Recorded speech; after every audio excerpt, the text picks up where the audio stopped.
Olá, meus irmãos, Deus abençoe vocês. Olha, nós aqui, com mais um podcast Homens de Valor. Desde já eu quero te pedir para você seguir os nossos 3 Cs. Compartilhe, comente, curta o nosso programa de hoje, tá bom? O assunto tá bem bacana e vamos à nossa vinheta, a gente já volta já já.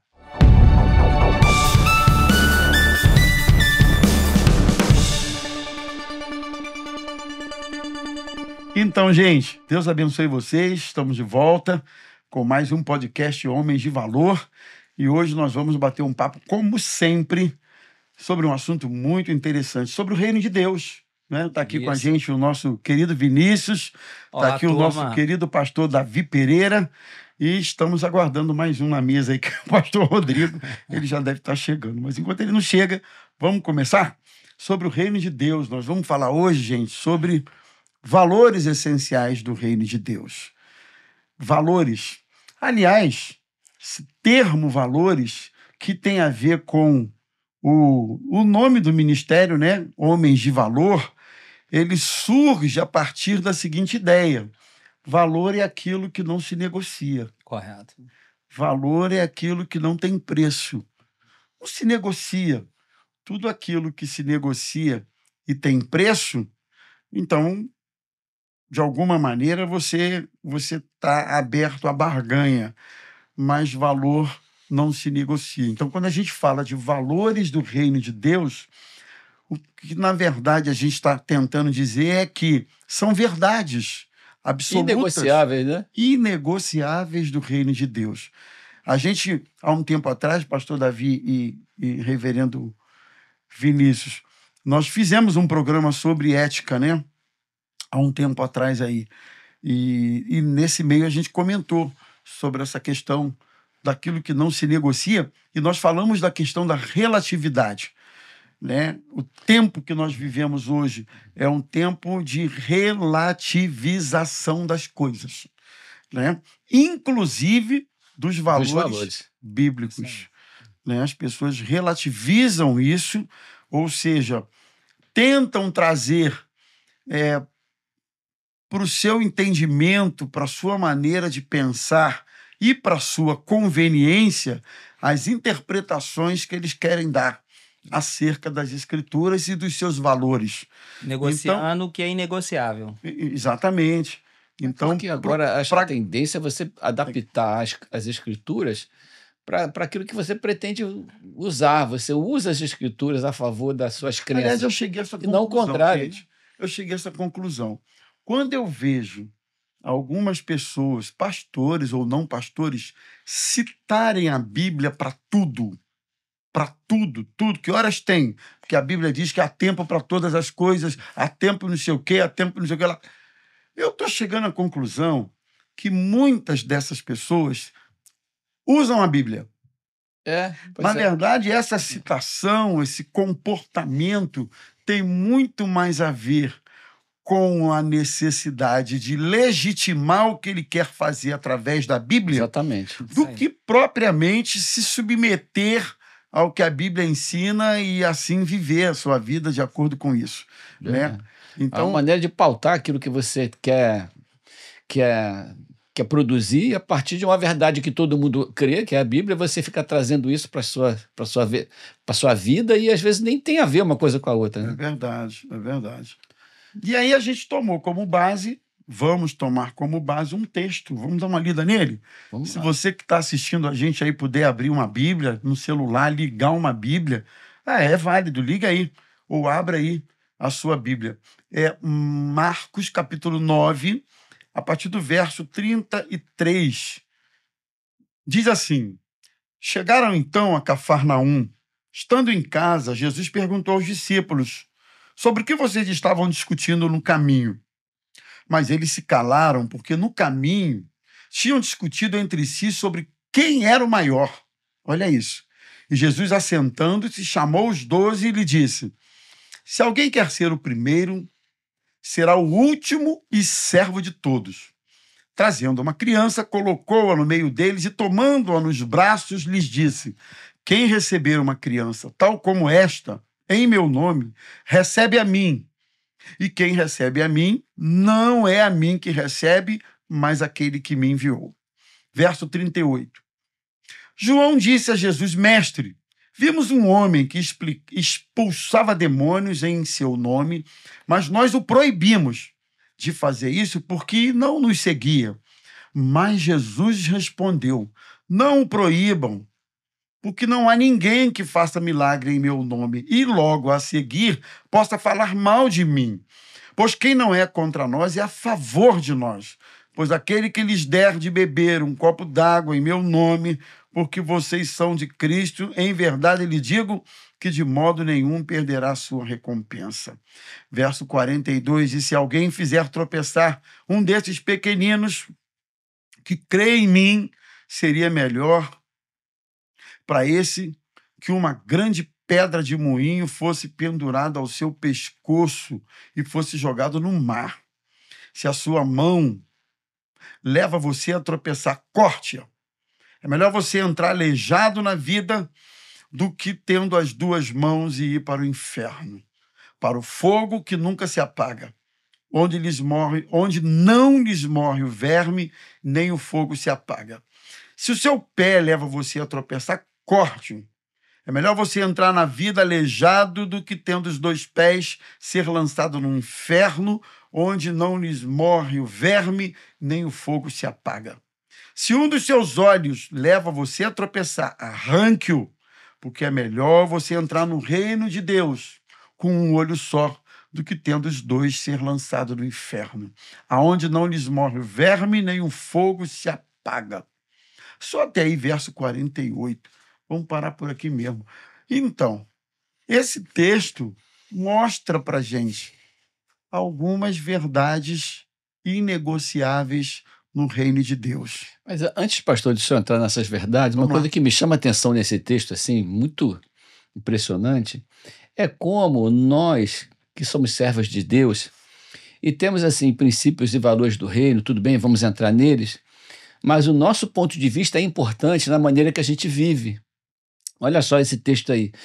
Na cabeça e no coração desses discípulos, eles olham tudo pelo lado humano. Então, nós temos dois tipos de vida paralela. A nossa vida secular, nossa vida humana, em que a gente trabalha, cuida da nossa vida, cuida dos nossos filhos, e a gente tem nossos projetos pessoais, e temos a vida espiritual, que a gente também tem que crescer nela, ser edificado nela. Toda vez que a gente mistura os nossos interesses humanos com as propostas do reino, a gente cai nesses problemas assim, a gente começa a discutir quem é o maior, a dar valor à vaidade, a querer se posicionar acima das pessoas, porque como nós somos seres humanos enfraquecidos, vaidosos, orgulhosos, a gente quer se valer do reino em favor disso. É interessante. Eu acho que quanto mais espiritual a gente for, não só no sentido de a pessoa ser santa, irrepreensível, não pecar, não só nisso, mas nossa mente ser a mente de Cristo, no sentido de a gente pensa nos valores espirituais e a gente dá menos importância às coisas da carne, quanto mais a gente troca esse viés assim, mais a gente vive melhor no reino de Deus, porque todos os nossos valores cristãos só serão preservados se não forem contaminados com os nossos instintos e nossas vontades da carne, né? E a gente tem que saber fazer essa divisão aí o tempo todo. Não sei se vocês concordam, mas eu acho muito frágil, é muito fácil a gente se misturar. Né? De repente o pastor Davi passou a ser o Davi Pereira da carne, que está com outros interesses, mas ele está na igreja, então de repente ele mistura as coisas ali. Ou tem o outro que também espiritualiza tudo, ele está vivendo aqui e tudo é espiritualizável. E essa falta de posicionamento nosso, de entender, como foi o caso aqui desse texto que a gente leu, a liberdade em Cristo, a vontade de Deus na nossa vida, e deixar em segundo lugar as nossas vaidades, orgulhos e tudo mais, eu acho que fica mais fácil reter esses valores que a gente vai discutir, né? Sim. Então, inclusive... É uma metanoia, né? A gente tem que mudar o ponto de vista de... É por isso que você tem que nascer de novo. Para você entender o que é espiritual, você precisa nascer do Espírito. Verdade. Se você não nascer do Espírito, você não consegue ter a compreensão desse reino, que é um reino diferente do reino natural. Que você acaba tendendo a misturar com o seu, né? Isso aí. E a gente tem que fazer uma separação do que é espiritual. Pausa aí, chegou o homem, olha isso. Então, agora a gente não disse nada, chegou quem vai dizer. Saiu 5 da manhã de Campo Grande para chegar aqui no horário da nossa gravação. Bem-vindo, pastor. Pastor Rodrigo Pastor Rodrigo é da equipe aqui da mesa, claro, todo mundo junto. Pelo menos. E aí, pastor, tudo bem? Respira. Tá bom. Põe oxigênio. Bebe uma água. Chegou depois. Deixa eu beber uma água. Mas interessante, galera, que assim, enquanto Jesus vinha dando ensinamentos de esvaziamento, enquanto Jesus vinha dando ensinamentos de servo, enquanto Jesus vinha ensinando esses valores aos discípulos, é interessante que eles, enquanto caminhavam entre eles, qual era o tema dos caras? Discutiam quem era o maior entre eles. Então, assim... o interesse, né? Quem era o maior a partir de que ponto de vista? Exatamente. Quem era o maior entre eles como discípulo? Quem era o maior entre eles no sentido de espiritualidade? Quem era o maior entre eles em conhecimento da lei? Quem era o maior entre eles em posicionamento dentro do grupo? Posicionamento dentro do grupo. Quem era o maior a partir de que ponto de vista? Né? É bem possível que cada um ali tivesse um ponto de vista e, de alguma maneira, se sentisse maior. Um era mais próximo, o outro era o tesoureiro, o outro era mais próximo. Né? É interessante. Uma maior... Então, a gente aprende, em primeiro lugar, que no reino de Deus não há espaço para isso. Não há espaço para esse estrelismo no reino de Deus. Né? Então, eu queria que vocês... Eu acho, pastor, que talvez aquela mentalidade do quem dá reina, né? Assim, poxa, Jesus me escolheu, eu sou o cara. Nós somos um grupo fechado. Essa mentalidade de que o reino de Deus é um grupo fechado não existe, né? O reino de Deus é um lugar aberto onde as pessoas, Deus quer que as pessoas venham para dentro do reino. Mas ali somos só nós, ninguém chega, Jesus está com a gente, o cara está fazendo milagre, nós somos, né? Nós somos o grupinho. Agora, pastor Rodrigo, já respirou aí já? Rodrigo, tem gente que chega a pegar, né? Acho que eu já cheguei. Isso não é uma forma de orgulho espiritual? Esse tipo de papo entre eles? Porque eu acho que dos orgulhos que a gente conhece por aí, talvez o espiritual seja um dos piores, né? O orgulho espiritual, a vaidade espiritual, né? O sectarismo espiritual, esse tipo de coisa. Seria isso, o pastor Rodrigo, uma forma de orgulho, esse papo entre eles? Eu acho que sim, porque tem até saber lidar com essa situação, e isso era a dificuldade que eu entendo que eles tinham. A maior dificuldade era lidar com essa situação, até porque tinha momentos que o Senhor Jesus chamava Pedro, Tiago e João para algumas determinadas situações, momentos mais reservados, onde os outros não tinham acesso. Por exemplo, o Monte da Transfiguração é um exemplo, e Jesus ainda faz um pedido para eles. Qual o pedido? Vocês não podem revelar isso para ninguém. Não sai daqui. Não sai daqui. É entre nós. Deixa eu citar aquela menina também. Isso, chama Pedro, Tiago e João, porque todos ficaram rindo na casa quando ele chega, né? Então eu acho que essas coisas, eles tinham uma certa dificuldade para lidar.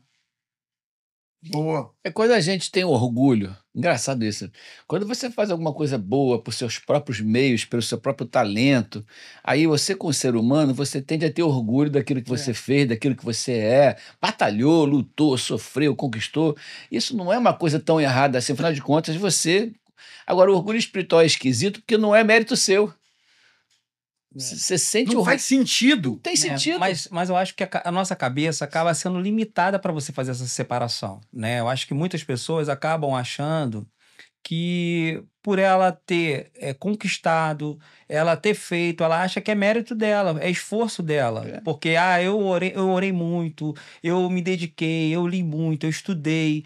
Então, ela às vezes confunde. E como foi falado, o reino de Deus é diferente, porque é o Espírito Santo que traz essa capacidade.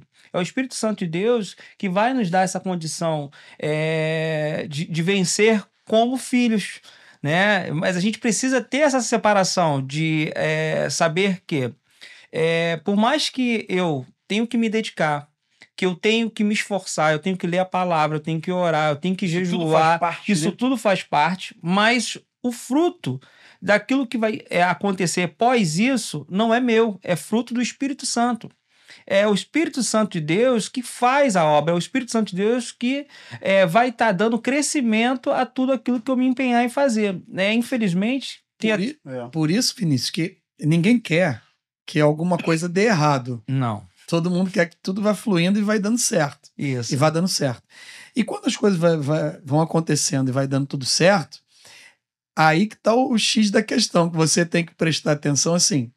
É por ele, através dele, para a glória dele.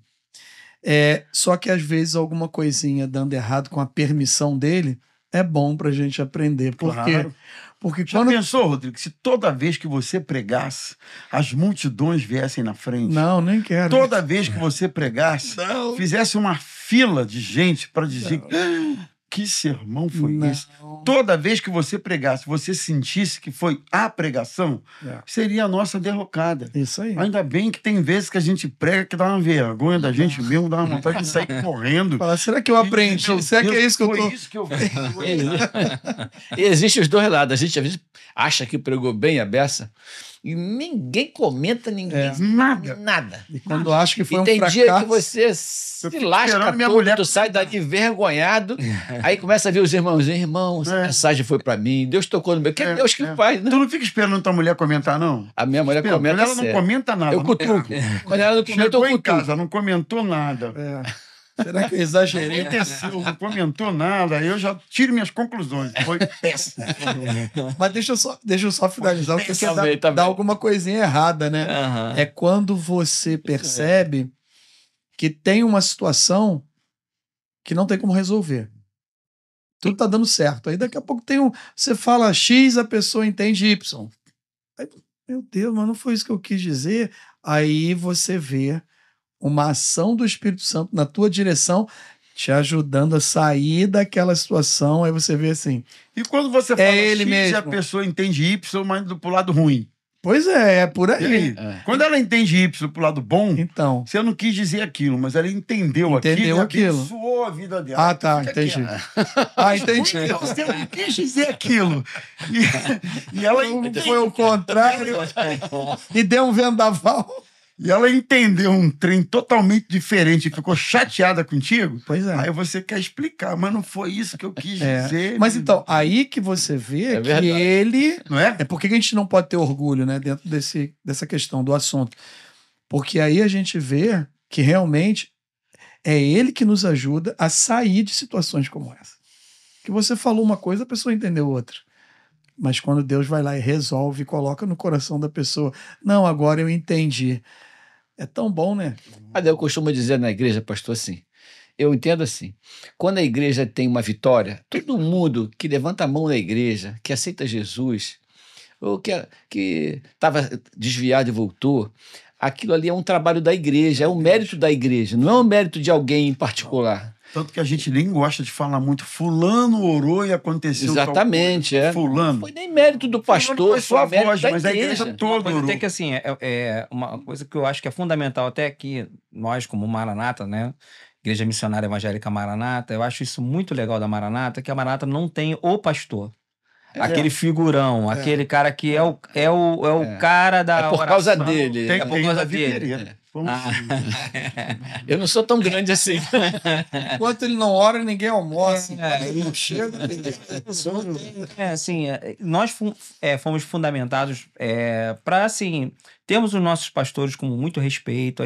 Eu tô aqui cercado com 3 pastores, né? Eu tô aqui sendo aqui pastoreado pelos 3. Até parece aí, modéstia, né? Mas eu acho, porque assim, a gente sempre observa em vocês, nos pastores, na nossa liderança, essa humildade. Até no nosso pastor presidente, né, em toda a liderança, a gente percebe isso, que a formatação é essa. Aqui não tem um figurão, não tem um guru. Não tem um guru, não tem o profeta, o homem da oração, o pastor. Aqui nós somos pastoreados por todos eles. Né? Como eu falei, sou pastoreado pelos 3. Né? O pastor que é local, ele pastoreia os outros endereços também. Ele acaba sendo pastor de todos os endereços.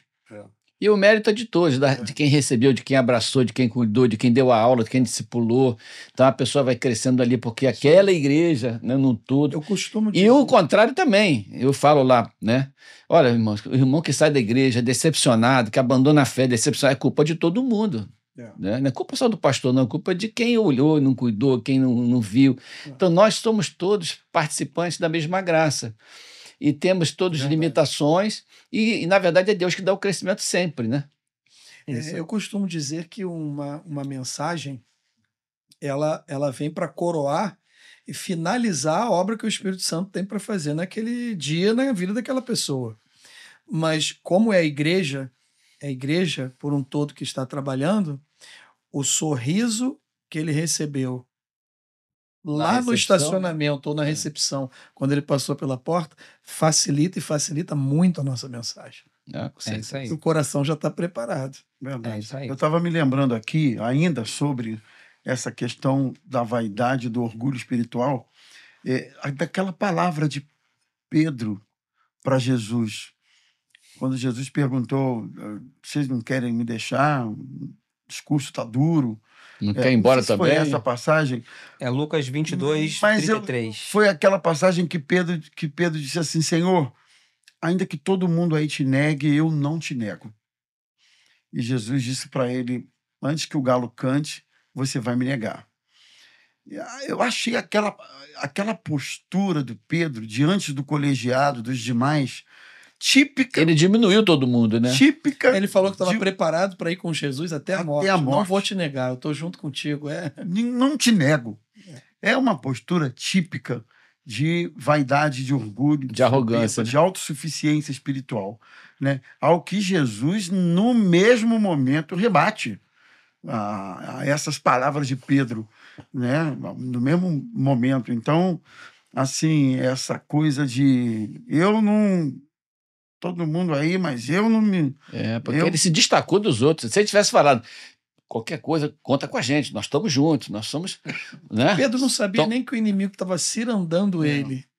E Jesus estava intercedendo junto ao Pai para não deixar a vida dele ser tragada. Não sabe. Eu acho que cada situação o inimigo está querendo te peneirar. Eu acho que o Pedro foi aquele apóstolo, o discípulo que foi tendo o orgulho quebrado aos poucos. Foi quebrando. É um trabalhar de Deus na vida de cada um, né? Bem, então, na sequência do texto, quando eles discutem acerca de quem era o maior e tal, aí no verso de número 35, Jesus, assentando-se, chamou os 12 e disse, se alguém quer ser o primeiro, será o último e servo de todos. Então, o grande lance no reino de Deus é saber que todos somos servos. Né? O grande lance no reino de Deus é isso. É um valor inegociável do reino de Deus. O servir. O servir é uma disposição de alma, de espírito. Né? Interessante, inclusive, até abrindo um pouco o leque, mas parece que tem pessoas que nem são evangélicas, nem são cristãs, assim, do ponto de vista mas têm um espírito de serviço, que é uma coisa muito peculiar da pessoa. Verdade. Né? Enquanto que outros que professam a fé, você não percebe esse mesmo espírito de serviço, né? Como os próprios discípulos mesmo. Né? E precisaram ser repreendidos por Jesus. Então, eu acho que a essência do reino de Deus também passa por essa questão do serviço. É verdade. O maior no reino de Deus é o último é aquele que serve. Se o próprio Jesus, que é o fundador da igreja, ele veio para servir, como é que aqueles que seguem a Jesus não vão ser servos, né? Porque não tem sentido, né? Às vezes as pessoas... É aquela coisa que a gente estava falando antes. Nossos sentidos humanos misturados com a linguagem da fé, né? A linguagem da fé é de servo mesmo. Você está sendo usado por Deus para o propósito dele, não é um propósito seu, né? É um propósito do Senhor. E é um privilégio nosso poder ser usado. É uma premissa importante a gente entender isso. O próprio termo que você está usando, ser usado, ele pressupõe, e deveria ser entendido assim, de alguém que apenas se deixou usar, no bom sentido da coisa. Né? Ser usado aí não é uma questão de descartável, de engrandecimento ao indivíduo. Eu fui só um instrumento, eu fui usado. Né? Quando alguém diz assim, você foi usado no outro sentido, mais pejorativo. Malicioso, né? Você algo descartável. Muito pequeno. Isso. No reino de Deus, quando a gente é usado, na verdade, a gente só foi instrumento, a gente só foi um canal. Eu acho que cada um tem um propósito. Né? Nós somos todos a igreja é uma grande caixa de ferramentas. Né? E tem ali ferramenta de todo tipo. Muito bom. E o Senhor é aquele que vai escolher a ferramenta e vai usar para cada função. Cabe a nós estarmos lubrificados, afiados, preparados para ser usado por Deus quando Ele solicitar. Né? Mas nós somos todos iguais ali. Dentro daquele esqueminha ali de abrir a caixa, vou usar você, o alicate, o serrote. E às vezes uma ferramenta tão simples, tão básica. Se você não encontrar aquela ferramenta naquele momento que você precisa, você atrapalha aquele trabalho. Efetuar um trabalho. Essa é a importância de todos. Né? Você tem a chave 13, tem a 12 e tem a 10, mas não tem a 11. E era que faltava. Aí já era. Você falou o engenheiro. Já era. Eu tô olhando para vocês dois, pensei numa coisa. Se der um problema no óculos de um de vocês agora, e o pastor Saulo não tiver aqui, ou não tiver uma ferramenta... esse óculos mesmo. Não coloca no lugar, tempo não. atrás ele estava meio assim, balançando, meio frouxo. Então. Aí eu falei com ele, ele tirou lá do bolso uma chavinha desse tamanho, um negocinho fininho. Veio aqui e resolveu meu problema. Na hora. Tá firme. Se você não tiver... Então nós somos essas pessoas. Então o tamanho da ferramenta não importa. Nem todo mundo junto, a gente... A importância e a utilidade daquilo. A especificidade da ferramenta, né? Cada ferramenta, ela tem o seu serviço. Seu propósito. Tem o seu propósito definido, né? E, às vezes, você quer apertar parafuso com faca. Pois é. E não é isso. Todo mundo faz isso. Não, eu toquei no Mas assim, tem que ser sem bico, né? Tem que ser aquela... Não tem que ser aquela redondinha. Isso aí. E não adianta você tentar apertar parafuso com faca. Usar fita durex no lugar da isolante. Usar fita durex, fita crepe. No lugar da isolante. Eu já peguei isso em alguns lugares. E assim, não adianta. Você tem a ferramenta certa. Quem nunca colou um para-choque do carro com Super Bonder? Ia lá, botava um maldito Super Bonder lá. Porque depois eu não tinha... pintou com os esmalte da esposa. Então, assim, não adianta, né? Durepox. Durepox. Super Bonder é mais moderninho agora, né? O Durepox faz uma massa. Faz a massinha. O Durepox faz a massinha. Ainda esconde a rachadura. Então, assim... Quer falar, Vinícius? Então, no reino de Deus, assim, nós somos só como vasos de barro, né? E nas mãos do olheiro. E a gente está aqui para fluir a essência do Criador, a essência do Espírito Santo. E sem vaidade, sem orgulho. Né? Não adianta a gente achar que nós somos alguma coisa que... É difícil ser servo, né? É isso aí, somos servos. O próprio Mas Jesus, é difícil, ele teve que ensinar, né? Um dos últimos atos de Jesus enquanto em vida, né? Vida como ser humano, ele lavou os pés dos discípulos. É o princípio da toalha e da serviu bacia. a ceia deles. E serviu a ceia deles. Inclusive do que do traidor. Tava para traí-lo. Isso, então assim, cara, que maior ato de humildade a lavar os pés ali dos seus discípulos era estar o menor de todos, né? Era um ato de um escravo, né? Um ato de alguém que era menor, teoricamente. O servo da casa. O servo da casa. Então, é interessante que os assuntos, né, que a gente vai tratando aqui, eles são bem linkados, assim, porque se você não tiver o seu orgulho destruído ao ser trabalhado por Jesus, você não consegue ser servo. É isso aí. E quando você depara com pessoas assim, se depara com pessoas que são orgulhosas nos relacionamentos, na família, na igreja, aí um líder, um pastor, o que a gente faz? A gente dá uma disciplina, dá uma carteirada ou ensina como Jesus ensinou a ser servo? É difícil pra gente também, mas a gente tem que ser servo. É isso aí. A gente tem que ser servo. Porque às vezes dá a vontade do embate, né? É isso que você está querendo dizer. Dá vontade do embate. E às vezes você tem que ser servo para ensinar o outro a ser servo. Eu acho que acontece isso às tudo vezes. É uma coisa da gente conhecer a nossa própria índole, né? E eu gosto demais daquela frase que Deus falou para Caim: eis que o pecado jaz à porta. Aí o pecado pode ser um monte de coisa: orgulho, vaidade, presunção, pretensão de pisar no outro, se achar, um monte de coisa. Mas ele fala um negócio interessante: cabe a ti dominá-lo. Né? Não é uma coisa que Deus vai resolver, a gente tem que se posicionar também, né? Existe uma coisa que a gente tem. Assim, eu tiro esse meu orgulho. Deus não vai tirar seu orgulho, você tem que dominar isso, tem que ter condição de trabalhar, né, trabalhar isso na sua vida. Se perceber, se conhecer. Exatamente, é. Isso aí. Mas então, vamos lá.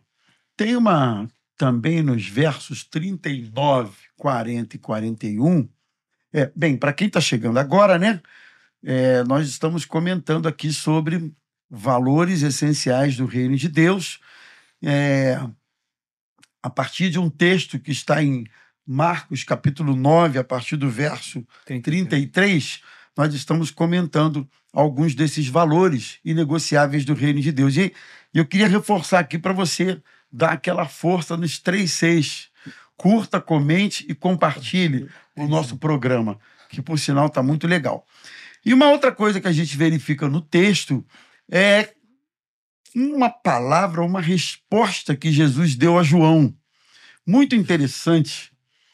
Porque João disse: Senhor, olha, a gente encontrou aí no caminho um cidadão expulsando demônio, mas ele não era nem da turma, nem é da turma. Não era dos nossos. Não é da Maranata? Eu acho. Ele não era da Maranata, ele não tinha carteirinha da Maranata. A gente verificou, não estava no rol de membros, não era um dos nossos.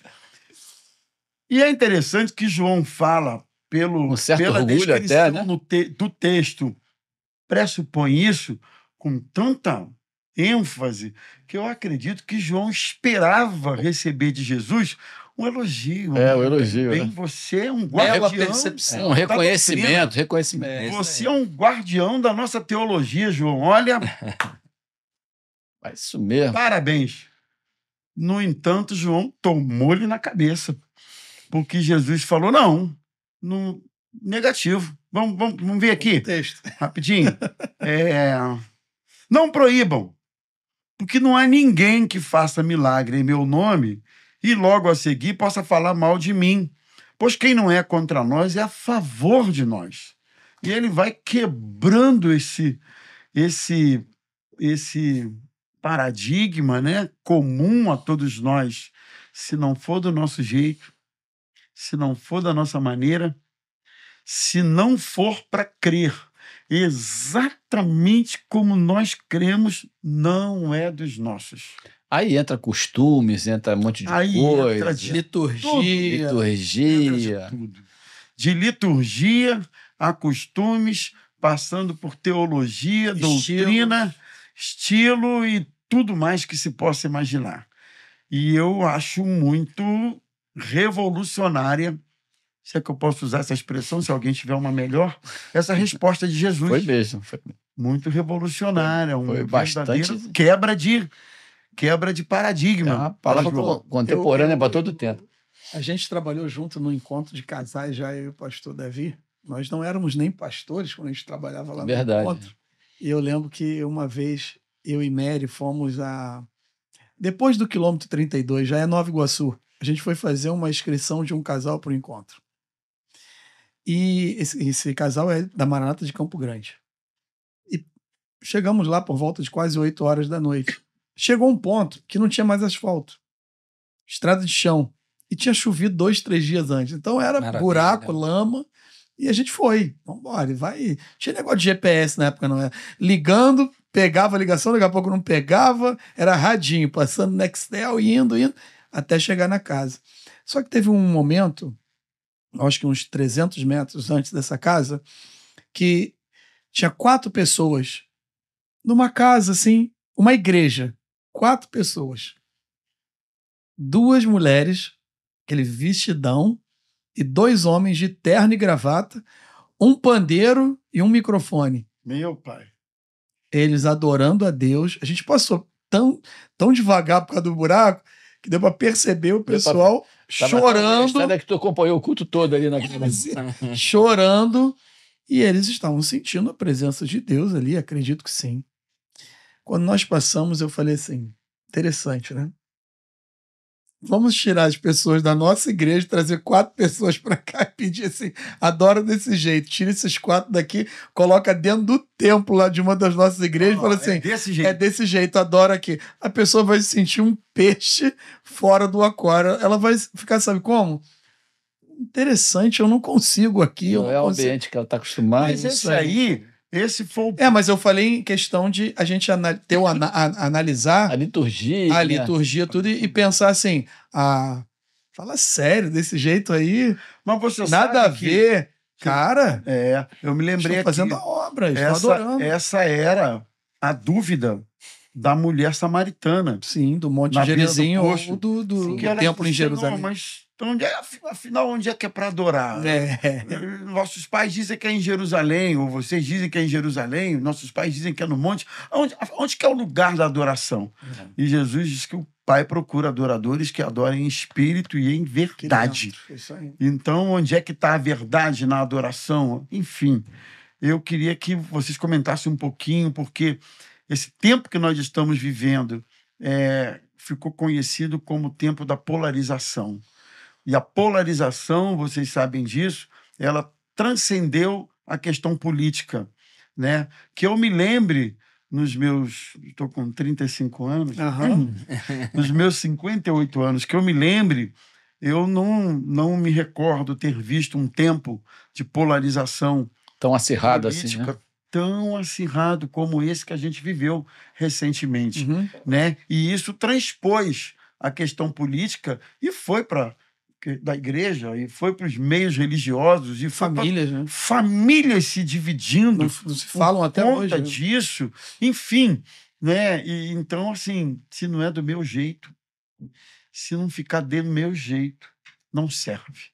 O que também não quer dizer, né, pastor, que qualquer coisa sirva. Isso aí. Né? Não quer dizer que qualquer coisa sirva. Que a igreja está aberta a qualquer heresia, qualquer maluquice, né? Que a pessoa inventar, né? Então, tudo tem que ter uma lógica dentro da palavra de Deus. Tem que ter uma lógica dentro da palavra de Deus. O contexto aí que as formas alteram, né? As formas. Proibendo algo que Jesus não estava proibindo. Exatamente. Não era uma heresia nesse caso, Exatamente. né? Nesse caso não era uma heresia. Exatamente. Bom, um outro aspecto que a gente quer destacar, importante, é que o reino de Deus exige renúncia de tudo aquilo que nos afasta da santidade. Né? Aí Jesus fala, se a mão te faz pecar, corte, porque é melhor ir para o céu com uma do que ir com 2 para o inferno. Se teu pé te faz pecar, corte, porque é melhor ir para o céu com um do pé só do que os 2 ir para o inferno. E se teu olho te faz pecar, tira fora, porque é melhor ir com um olho só para o céu do que ter os 2 e ir para o inferno. Então, o que a gente aprende aqui é a questão da renúncia. O espírito do que Jesus está ensinando aqui é isso. É a gente saber identificar tudo aquilo que representa tropeço na nossa caminhada no reino de Deus. A gente pode ver que tudo isso está relacionado com coisas da nossa carne, né? Exato. Coisas da nossa... Por exemplo, as mãos podem se simbolizar quando ele diz corta e arranca fora, a maneira como fazemos as coisas. Sim. De um modo geral, as mãos são Onde você instrumentos toca. de execução nas tarefas, naquilo que fazemos. Daquilo que foi Então, concebido no nosso coração, na nossa mente, a mão executa, né? a mão executa. Eu acho até que a gente pode olhar essa execução sob duas perspectivas. A execução propriamente dita, né, o fazer, mas a execução no que se refere à forma. Sim. Às vezes a execução é legítima, mas a forma dela é inadequada. Machuca. A forma dela Machuca. Desconsidera o outro, né? Desconsidera o outro. Então, se o que eu faço ou a maneira como eu faço não é interessante, compromete a minha caminhada ou a caminhada do outro, compromete a santificação, corta isso. Pode estar até correta a sua ideia, mas Exatamente. de alguma forma está ferindo alguém. Você tem que sempre ter essa Depois ele fala do pé, né, que representa a maneira como nós caminhamos. Os pés são instrumentos que... onde você está pisando, né? Seu jeito de viver, né? Seu jeito de viver. É a forma É o que seu também tem a ver jeito com a de viver. forma, também, eu acredito. A mão é o jeito de fazer, o pé é o jeito de viver. E o olho é a maneira como a gente enxerga as coisas. Se seus olhos forem bons, seu corpo vai ser luminoso. É porque geralmente pelos Se olhos forem que maus, entram as coisas. Vazão aos desejos. E olha como Jesus termina cobiça, essa passagem. E se a luz que é em ti são trevas, que grandes trevas serão. O que ele está dizendo é o seguinte: se você faz o que está fazendo, achando que está fazendo em forma de luz, sob a luz, mas na verdade isso é trevas, ele está dizendo assim: põe treva nisso. Verdade. E a pior treva que existe é a treva revestida de luz, disfarçada de luz, camuflada de luz, mas por trás dela existe malignidade, existe uma série de componentes que Deus não aprova. E os olhos, eles acabam sendo também uma forma de registrar as coisas no nosso cérebro, né? Depois que você enxergou, olhou, registrou, aí você tem que trabalhar isso. Né? Aqui são três coisas, né?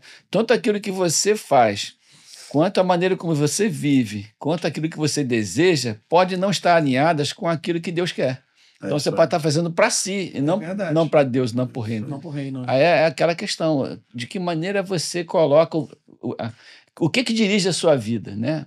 São as coisas espirituais ou é a tua carne, as coisas do dia a dia, as coisas dos seus instintos, né? Dos seus desejos carnais. Então, aí eu acho que a gente acaba voltando naquilo que Jesus falou para Nicodemos, né? Te é necessário nascer de novo. Porque quando você nasce do Espírito, pelo menos deveria ser assim, né? Você tem que viver uma vida espiritual. E aí o seu olhar passa a ser um olhar espiritual, as suas ações passam a ser ações espirituais. Por quê? Porque tudo aquilo que você faz para a glória de Deus. É verdade.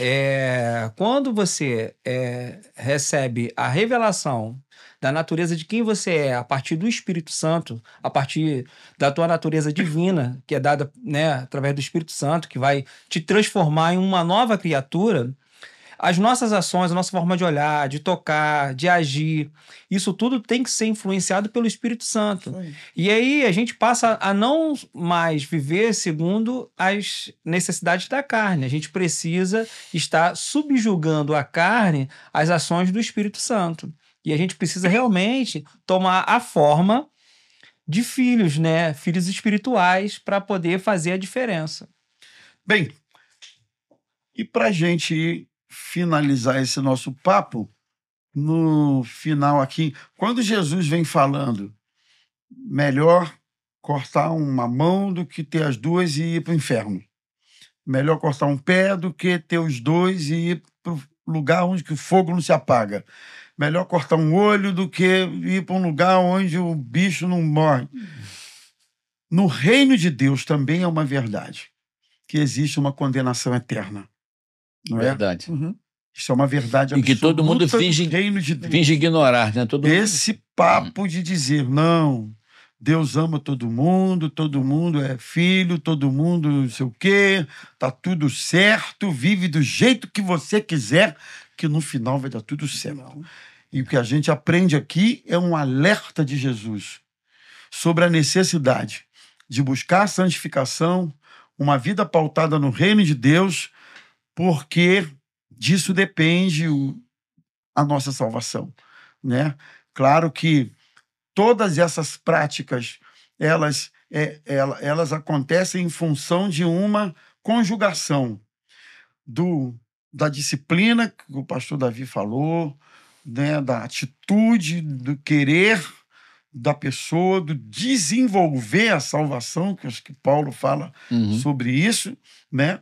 Tem a ver com essa postura que só depende de mim, não depende da minha esposa, do meu filho, de ninguém. Sou eu que preciso me disciplinar nesse aspecto aí.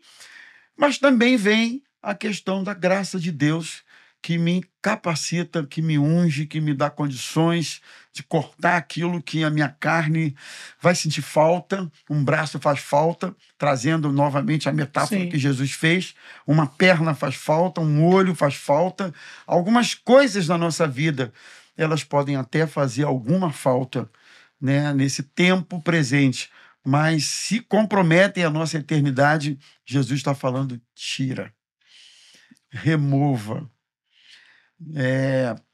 Não pague para ver, né? Não pague para ver.